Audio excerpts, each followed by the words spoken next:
Čau, Raivis te, un šodien super īsts video ar ne ļoti sarežģītu iebildumu apstrādes fāzi, bet tai pašā laikā svarīgu, lai darījumu varētu noslēgt turpat un uzreiz.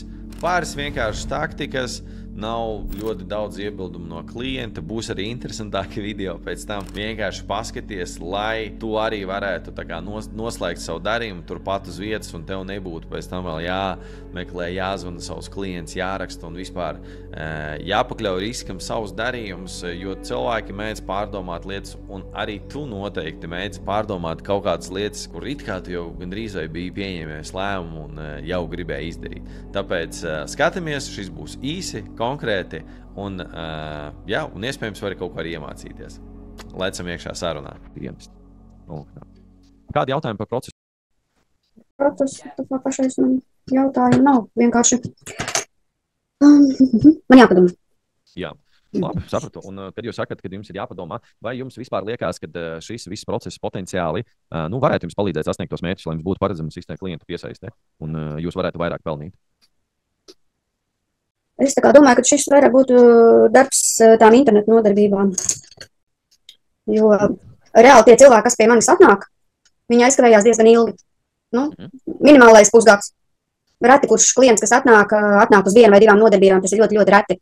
Tā ir kaut kāda baigā rakstura nesadarbība vai vēl kaut kas, kad neatrodam kopīgu valodu, bet 85%, 90% paliek uz pusgadu un ilgāk. Super. Mūsu mērķis jau arī ir to izdarīt. Sākt ar to, ka dabūt jums mehānismu, kurš strādās jums tā kā, ne mūžīgi, bet jūs vienkārši būsiet iegūs mehānismu biznesā, ar kur palīdzību. Jūs zināt, man nav nodarbības tad, un arī, nākamajā vasarā es vienkārši šeit nedaudz investēju naudu, un es zinu, ka es tās nodarbības dabūju. Ja, tā kā, tas ir tas, ko jūs faktiski iegūstat. Un mums jau jāsāk ar jūsu to fizisko laiku, un tad par online lietām mēs jau varēsim domāt pēc tam. Tas vairāk man izskatās uz tām Zoom nodarbībām, jo vasara noteikti būtu tas laiks, kad vecāki ir gatavi šīs Zoom nodarbības ņemt, jo visi kaut kur grib braukt, kaut kur grib, maina savu ikdienas ritmu un nevar izvedāt tos bērnus un nodarbībām. Noteikti vasarā būtu daudz vairāk šādu lietu, bet ir arī man arī jau kaut kādus vairākus gadus atpakaļ jau ir vecāki prasījuši, ka, kāpēc mums nav Zoom nodarbības. Tas kaut kā vienkārši bija iesāks. Tad tā daram. Jo tur ir arī savs veids, kā to uzbūvēt. Labi. Tad jūs tā kā uz doto brīdi saprotat, tur savā prātā nešaustaties par to, vai šo darīt vai nedarīt. Jūs tā kā gribat šo darīt. Pareizi? Jā, es gribu darīt un es gribu mainīt. Super.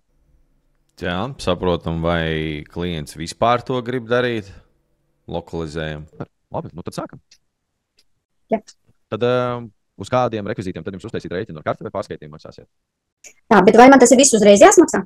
Parasti klienti samaksā uzreiz, bet, ja gadījumā jūs tā kā uzreiz šo summu nevarat samaksāt, tad, sakiet, mēs varam varbūt, 2 daļās sadalīt vienkārši, lai tas process kustās uz priekšu. Jums jau taču vēl mājā būs, es taču atceros. Jā, par to jau tā arī prasa naudu, es taču saprotu. Tieši tā, jo būvnieki nāk kā traki virsū vajag to. Visi prasa naudu, un tieši tāpēc mēs arī šo darīsim, lai jums tās naudas kļūst vairāk. Jā. Tad man vajadzētu noteikti sadalīt. Man jau ir tā kā viss jau sadalīts. Jā, tad sadalām uz pusēm, tad 100 plus PVN, un tad otru daļu tad pēc mēneša, ja? Man tu bišķi jāpaskatās ir, es tā nevaru apsolīt. Vai es varētu šo te apdomāt kādu nedēļu un liekam to rēķinu pēc nedēļas? Skat vēlreiz. Nē, es šodien nevaru pārskaitīt. Man tūlīt ir rēķins. Es tik lielu nebiju ieplānojis pirmo rēķinu. Es biju domājis, ka būs kaut kā pa daļām. Jā, skatieties. Padomājam, varbūt padomājam, tad jūs sakat pēc nedēļas jūs varētu plus PVN, es pareizi sapratu, un tad pēc nedēļas mums būs tur 26. Labi, ņemam mēneša beigas, un tad tas otrs maksājums varētu būt 31. augusts. Pareizi?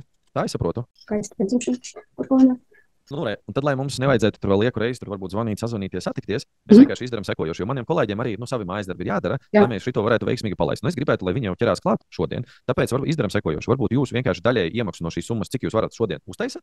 Vakarā man kolēģi nosūtīs jums līgumu, pārakstīsiet, un tad nāk komfortabli, ka jums tur nedēļas laikā ienāks tā atlikušā summa, jūs samaksāsiet to, un mēs ar pilnu joni jau sarunāsim tikšanos ar jums un sāksim vispār darīt. Līdz tam viņi vienkārši varēs sagatavoties. Jautājums, cik jūs varat no šīs summas šodien vienkārši? Ja? Tad tā arī daram. Tad uz ko man rekvizīti, tad uz kādiem rekvizītiem tad man izrakstīt to jūs uzņēmums. Un tas arī īstenībā viss, tad respektīvi, un izrādījās, ka klients var samaksāt pusi un uzreiz, un to tā kā viņi arī uzreiz izdarīja. Kur varēja aizšaut greizi, protams, varēja palaist klientu prom uz nedēļu, un nedēļas laikā, ticiet man, var samainīties simtiem, desmitiem un pat tūkstošiem ideju, cik mums iziet domas tā kā cauri galvā, un mēs varam 10 reizes pārdomāt, tā kā, vai mēs gribam tā kā šo darīt vai negribam. Tāpēc, jā, viss vienkārši pārbaudam, vai process der vai neder, mēģinam atrast tā kā finansiālo risinājumu un piedāvājam veidu, kā mēs varam startēt tagad un uzreiz, nevis atlikt to un atstāt tā kā savā pašplūsmā tik vienkārši. Pusi no maksājuma es negaidīju, jo man likās, ka viņi varēs tikai daļu no tā kā šī pirmā maksājuma iemaksāt, bet viņi samaksāja tā kā šo daļu. Nu jā, tas arī viss. Vēl viens super īsts video, tieši darījuma noslēgšanas daļa un būs iespēja palīdzēt kārtējai klientei izmainīt dzīvi un vairot viņus tā kā finansiālo labklājību ar mūsu superīgo produktu un pakalpojumu. Tā kā tas arī viss šodien no manis.